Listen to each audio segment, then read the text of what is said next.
A new study says police body cameras are leading to more arrests. A look at their effectiveness right now at 10. And being decided next week, Sun Prairie community members consider changes to their schools and teacher salaries. Plus, how a local museum helped Walt Disney with one of its latest movies set to hit theaters this week. From the Channel3000.com Alert Center, this is News 3 Now at 10. Good evening, and thank you for joining us tonight. A new study shows police body-worn cameras may not be having the effect some hoped for. Amy Reed joins us now to show us why these results aren't slowing down efforts with a local agency. Amy? This study actually looked at about 70 studies to come to these results, and that's that body-worn cameras have not had a statistically significant or consistent effect on most measures of officer and citizen behavior or citizens' views of police. But today, photojournalist Corey Ferris and I went to Baraboo, where their officers have worn cameras for about 10 or 12 years, and they say the results of real-life use shows something much different. They simply take the camera and install it on their person. Baraboo Police Captain Rob Sinden has been a fan of these cameras since the start. Now, if I'm talking to you and I want to start a video, all I have to do is touch that, and now we're recording what happens. So we're recording me, right? Exactly. We're recording you right now. Aside from the rare chance to catch the TV crew on the other end of the lens, he said their addition to the force about 10 years ago has made his life a lot easier. I've had a number of cases where in the past it would have taken me months potentially to do an internal investigation. But with the advent of body-worn cameras, the advent of squad cameras, investigations, some of my investigations have been 20 minutes long. Are you kidding? Get on the ground now! He also said it helps hold people accountable for what really happened on scene, which could be spotting a drunk UW student harassing an officer. Drop that gun! Or identifying true heroism as police rushed to stop a shooter at an office in Middleton. But a new study from George Mason University that examined results from 70 other studies shows that cameras may not be as effective in certain areas as people hoped. The study found there is no strong evidence that links cameras to reduced crime, though they did lead to more arrests, charges, and guilty pleas and verdicts for domestic violence. There were also mixed results for body cameras reducing use of force, one of the original hopes for the gear. This tells a pretty good story. But Captain Sinden said it's not about any of that. Seeing the recording of an incident earlier today shows it's just a way to record the events as they happened. And if there's something wrong with police or community, he said the camera isn't the problem or the solution. Relationships are about people. This is a tool. And I think that if there's any strained relationships between a citizen and the police department, those relationships need to be mended on a one-to-one basis by talking and educating your community and having your community educate the police department. Despite these studies, there is still a lot of support for the cameras. Wisconsin Professional Police Association did a random phone poll and found that 94% of the general public favored requiring police to wear these cameras. Amy Reed reporting tonight. Amy, thank you. A man is in critical condition tonight. Police say he had to be rescued after tipping over in a kayak on Badfish Creek in Rock County. This happened in the town of Cooksville around 4:30 this afternoon. Deputies say the 66-year-old was not able to get out of the water, remaining partially submerged for an extended period of time. They say his core temperature had dropped to dangerous levels and required life-saving measures when first responders got there. Jake Patterson, the man who admitted to kidnapping Jamie Kloss and killing her parents, has pleaded guilty to all of his charges. Patterson agreed to the plea in order to spare his victim and her family a trial. Kloss was held for 88 days in a remote cabin in Douglas County, about an hour from her parents' home. She was often forced to stay under a bed for hours at a time until she escaped in January. Patterson faces life in prison at his sentencing in May. The man who was accused of driving his car into a group of anti-hate protesters in Charlottesville in 2017 has changed his plea. James Fields, who was convicted by a Virginia jury, changed his plea to guilty in his federal hate crime case. He is accused of killing Heather Heyer, who was among several people hit by the car.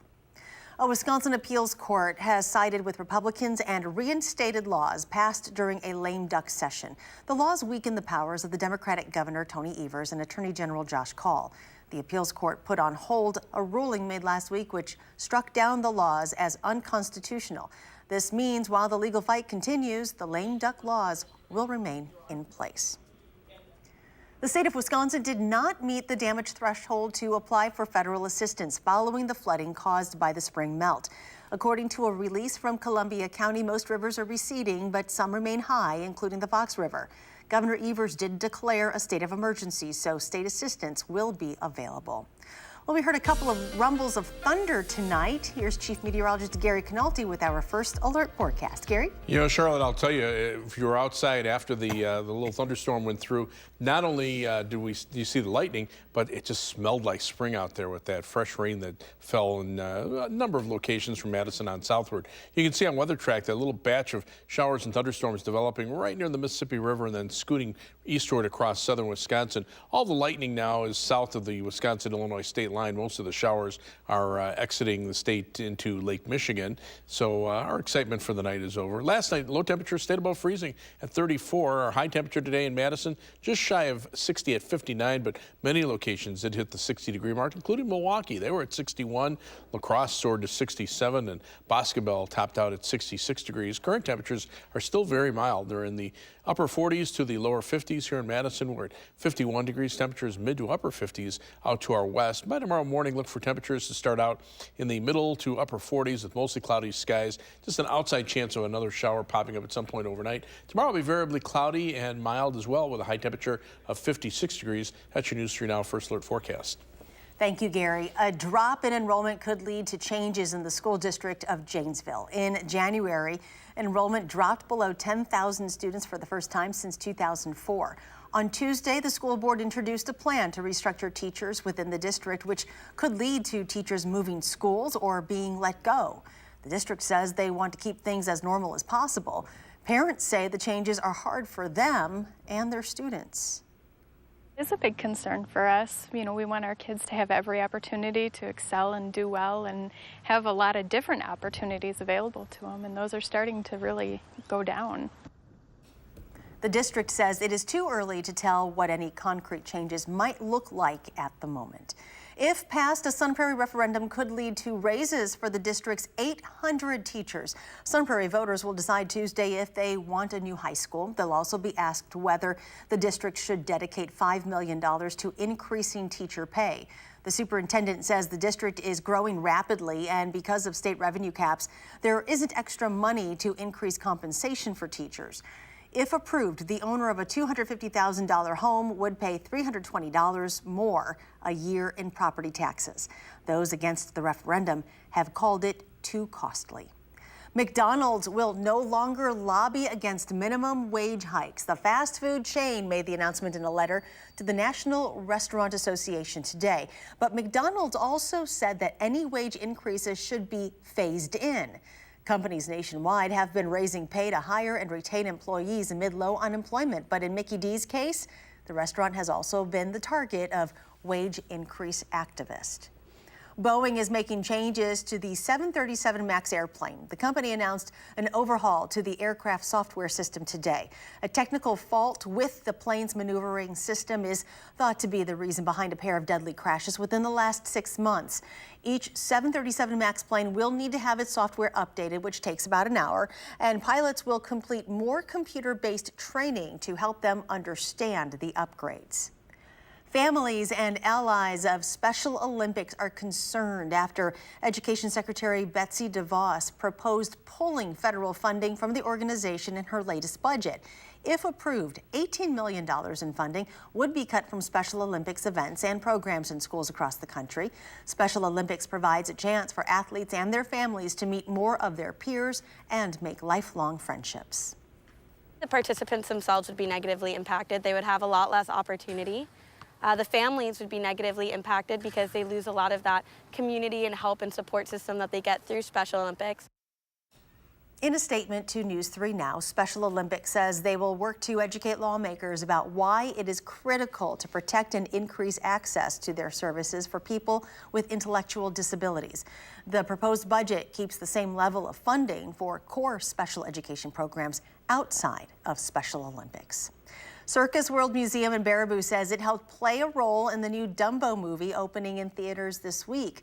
The ringmaster for the museum tells us Disney wardrobe and set consultants came to Baraboo to research what the museum was like from the 1890s to the early 1900s.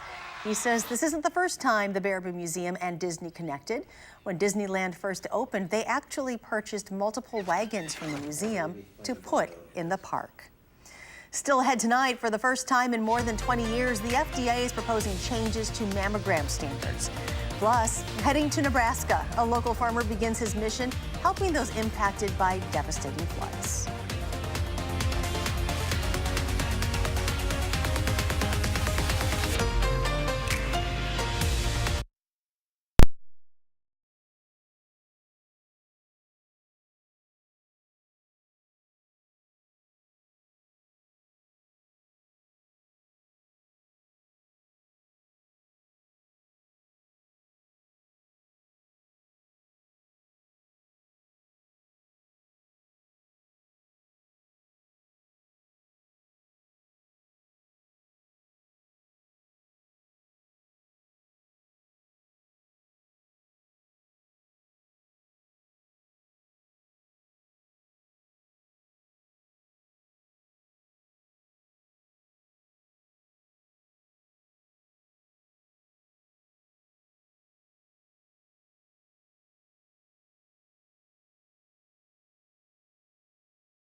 Welcome back. A school project landed high school students from Janesville a meeting with Governor Evers today. 3 Madison seminar scholars from Parker High School spent the day in Madison talking to Evers and a state lawmaker who represents Janesville. Each student chose a different topic to research for their AP government class. They asked the governor about the environmental impact of the Foxconn project and his plans to combat veteran homelessness and disability compensation. For the first time in more than 20 years, the FDA wants to change mammogram standards. Under the proposal, doctors would have to provide patients with more information on breast density after mammograms. Dense breasts are known to be a cancer risk, and they also make mammograms more difficult to interpret. The agency also wants to expand the number of categories used to classify mammogram findings. The proposal will now go through a 90-day public comment period before officials decide if it will be put into practice. A local farmer is doing something good for his fellow farmers in Nebraska. Friends and family gathered to send Farmer Joe Keller off on his nearly 7-hour drive. Keller spent the last week collecting supplies after Nebraska suffered nearly $8 billion in crop and cattle losses due to flooding. He's gathered hay and lumber in addition to a full semi-truck and trailer filled with supplies. It's important for me because I'm a farmer, they're farmers, and we're such a small part of the population anymore. So, you know, it's great to be able to look out for each other. Keller says people from communities as far as 2 hours away helped bring supplies to make this trek possible, and he plans to return on Sunday. He just arrived in Waterloo, Iowa after 4.5-hour drive. Ford is closing 3 of its 4 plants in Russia. The closures include assembly lines in Naberhazin, Chelny, and St. Petersburg, and an engine plant in Yelabuga.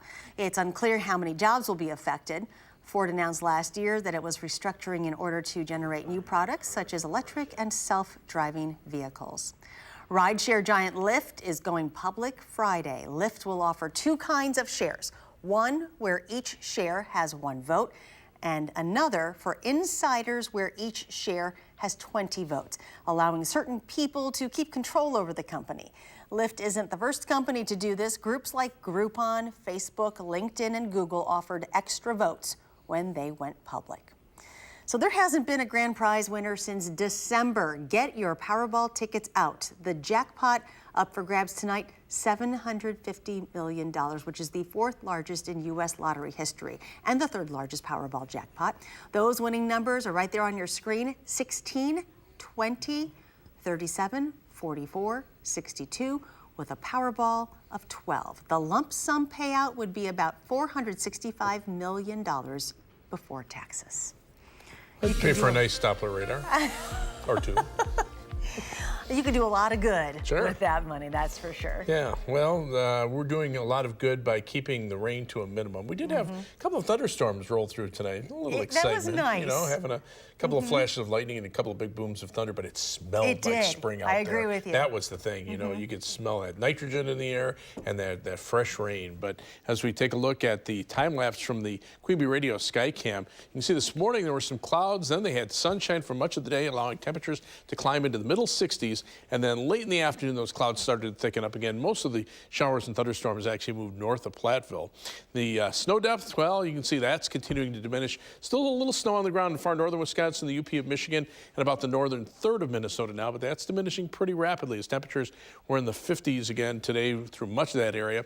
On Doppler track, you can see how this little cluster of showers and thunderstorms popped up in eastern Iowa and raced eastward across Wisconsin. But you can see now all the lightning flashes down to the south into Illinois.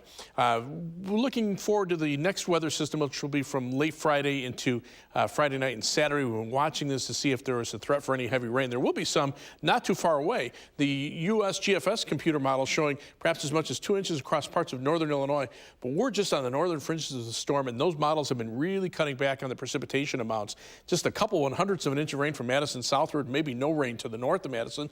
European computer model showing the same general trend, and even now the RPM computer model that at 6 o'clock was showing maybe a 1/2 inch of rain from Madison southward. It's really cut back on that as well, maybe having the rain miss us altogether. So that's good news, at least as far as the flooding situation is concerned.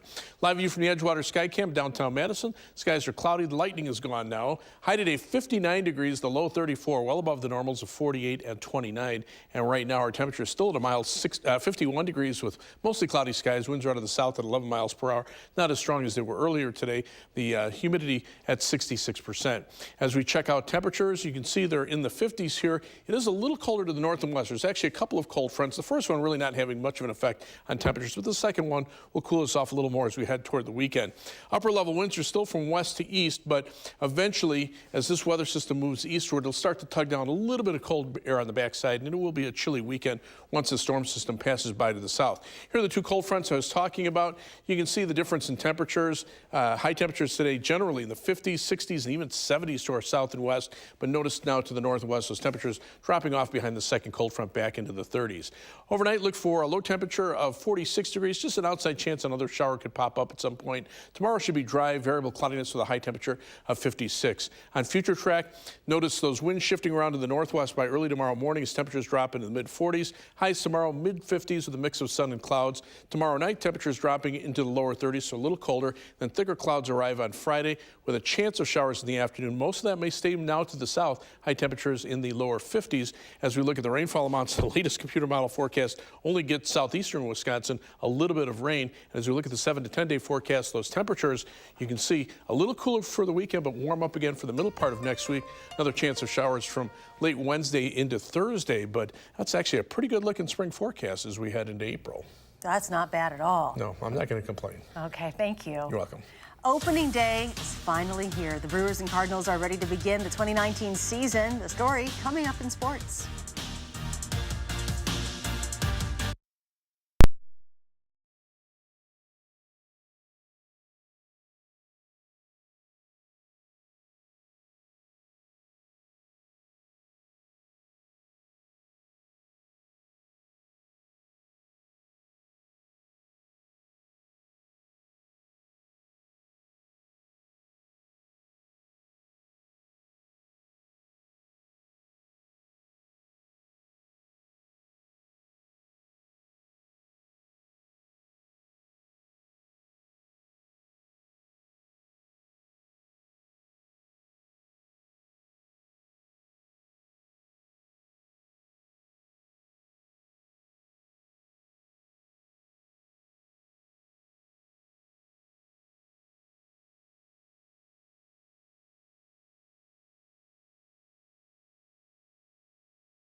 The Brewers' home opener is tomorrow. They'll play the St. Louis Cardinals at Miller Park at 1:10. Both teams got their final workouts in this afternoon. This is the 50th year for the Brewers as a franchise in Milwaukee. No matter how long you've been in the majors or if this is your first opening day, tomorrow is a really big deal. Opening day is special. You know, this is when it all starts. This is what we play for. You know, just to be at this level, that's the biggest thing. It's a dream come true to be able to experience this and how big it is in Milwaukee. You know, the fans coming out, tailgating, and just having the whole atmosphere, and that experience is like no other. When we asked Paul Christ if he would name a starting quarterback during spring practice, he laughed and said, probably not. Returning quarterback Jack Cohn and incoming freshman Graham Mertz are the presumed frontrunners for the #1 spot. Cohn went 2-2 as a starter last season. Mertz hasn't played a down of college football. Chris said it's easy to coordinate if there are 4 guys taking snaps. You kind of divide the snaps by 4 and don't worry. If you're trying to see who's going to be the starter out of spring, then you better give them more snaps early, right? You got to narrow it all down quicker. And we don't have to do that right now. The goal is not to come out with who's starting. It's who's getting better and how do you create that in the spring for everyone. And so therefore, every position, every guy will get work, needs to get work. Jordy Nelson has decided to retire from the NFL after 11 seasons. He played for the Raiders last year, but around here he'll always be a Green Bay Packer. He spent a decade in Green Bay, caught 550 passes for over 7,800 yards and 69 touchdowns. The Packers cut him in March of 2018. He had 63 catches for the Raiders last season, but Oakland released him, and Jordy Nelson will now retire from the NFL at age 33. In golf, first round of the WGC Match Play Tournament is in Austin, Texas. Tiger Woods, the 13th seed. He faces Aaron Wise. It's all even through 12 until Tiger sticks this one close on 13 to win his first-round match 3-1. Some of the upsets today, Justin Thomas, Phil Mickelson, and Jason Day are out. For some reason, it seemed odd to hear that the Bucs star Giannis Antetokounmpo was going to be in Stoughton, Wisconsin today, but he had the day off and signed a bunch of autographs and a meet and greet at Kunis Country Buick GMC. Word is the line started forming at 6 this morning. And why not? Giannis is a leading candidate to be the most valuable player in the NBA this year. It's been a pretty remarkable rise to the top for one of the league's most popular players. I heard there were people waiting from 6 a.m. this morning. That's insane. 6 years ago, there were like 10 people out there. Black Sharpie? Yes. 6 years after, there's like 1,000 people out there. So I never expected this outcome. Giannis was awfully nice to everyone, signed as many autographs as possible. They estimated about 2,000 people were in line at one point or another. Giannis will be back at work tomorrow night when the Bucs host the Los Angeles Clippers. And we'll be right back. Giannis, how does it feel to be able to do an event like this? Feels good, man.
One last check with Gary. Well, the thunderstorms are gone. They blew on through this evening and moved into Illinois.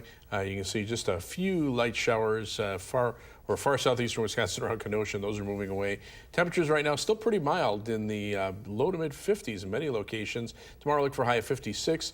Showers late Friday into early Saturday. And then again about Thursday of next week. A little cool for the weekend, but temperatures will warm back up into the 50s for much of the rest of the week.